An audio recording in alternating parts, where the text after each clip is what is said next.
Naririto na naman tayo sa isang episode ng FAQ. Pwede akong questionin.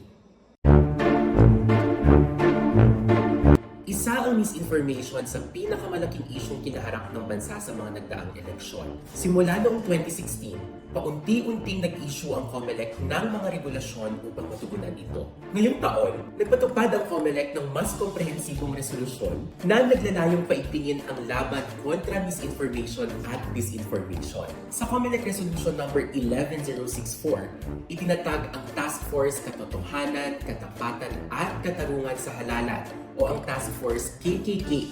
Ito ang pangunahing sangay sa pagpapatupad ng paggamit ng internet at social media sa eleksyon.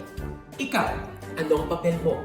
Kapag may nakita kang disinformation sa social media, huwag mong kalilimutang mag-tap, hold, at report. This is your Lente Girl Jerva, nagpapaalalang tsumika ka dahil may papel ka. Hashtag sa atin ng eleksyon.